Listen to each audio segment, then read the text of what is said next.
We got Mortal Kombat 1 players are using this date-changing trick to avoid buying skins. Max here, and on today's Fix of Gaming News, Mortal Kombat 1 players have found a clever way to sidestep some of the game's microtransactions without breaking any laws, I think. Cyberpunk 2077 gets a massive physical edition, and Lords of the Fallen gets a literal bucket load of updates. Let's get into it. Alright, let's get into it.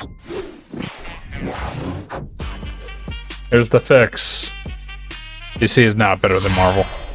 That is false. Mortal Kombat 1's aggressive monetization has been the subject of much criticism since launch. Most recently, fans were outraged to see that character skins that were originally unlockable through gameplay during Season 1 of the Invasions mode are now being sold for in-game currency. NetherRealm had earlier said that players would need to wait for a season to return if they missed its skins and other items, but presumably that meant if they wanted them for free. However, the community figured out a way to unlock these skins without waiting around or spending money.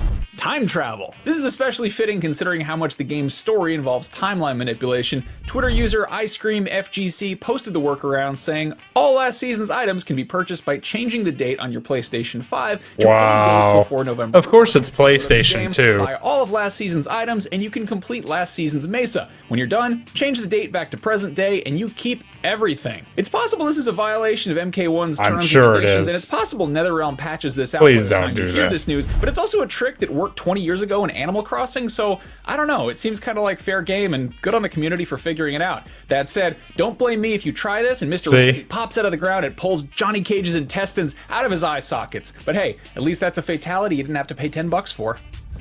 Moving on, Cyberpunk 2077 is getting an Ultimate Physical Edition that includes the base game plus the Phantom Liberty expansion. But how physical each edition is ultimately varies based on what platform you buy it for. If you're a proponent of owning all your games on a disc, the Xbox Series X version is the way to go. This is the first game released for the console that comes packaged on 3 discs, and it's the only physical edition of Phantom Liberty anywhere. Wow. The PS5's Ultimate Edition includes a single disc that contains the base game, but a code for the expansion that'll have to be redeemed and downloaded separately. The Ultimate Edition of the PC version is literally just a box with a good old game's download code inside, which seems like sort of a baffling approach to physical media. CD Projekt Red spokesperson explained to IGN, quote, the reason for the difference in how Phantom Liberty is included in the Ultimate Edition is due to technical requirements specific. Yeah, I kind of figured that much. If you're a fan of buying physical versions of massive next-gen games, you'll be happy to know the Xbox Series X version of Baldur's Gate 3 will also come on 3 discs and is expected sometime early next year, and then Final Fantasy VII Rebirth will hit PS5 on 2 discs in February. Wow. Lords of the Fallen, the Souls-like reboot that dropped last month, is getting a steady stream of patches to address the usual post-launch issues, good stuff. Bug fixes and balancing, but the We've latest been hearing some things about Lords of the Fallen. Somewhat literally. The Way of the Bucket update features a new quest line centered around the community favorite bucket-headed NPC and will include a new corresponding weapon and armor set as well as 6 new spells.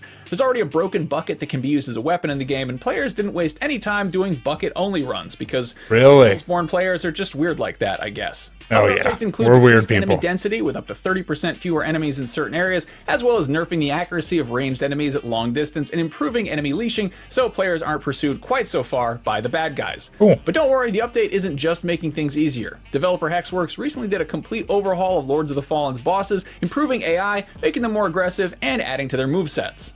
IGN's Travis Northup reviewed Lords of the Fallen for IGN, giving it an 8 out of 10 and thoroughly recommending it, but his 2 biggest gripes were technical issues at launch and some underwhelmingly easy bosses. Travis eats Souls-like for breakfast, whereas I'm embarrassingly bad at these games and I actually rage quit this one after dying way too many times at the hands of enemy mobs, annoyingly precise wizard snipers, and big dudes who wouldn't stop chasing me down and kicking my ass. So it's awesome to see that all of our issues are being addressed. Aside from me sucking at games, there's no real patch for that aside from get good and all that. I'm with him. Hexworks has announced a massive slate of free updates and weekly enhancements that are coming before the end of 2023, so if you slept on this game, it sounds like it's only getting better over time.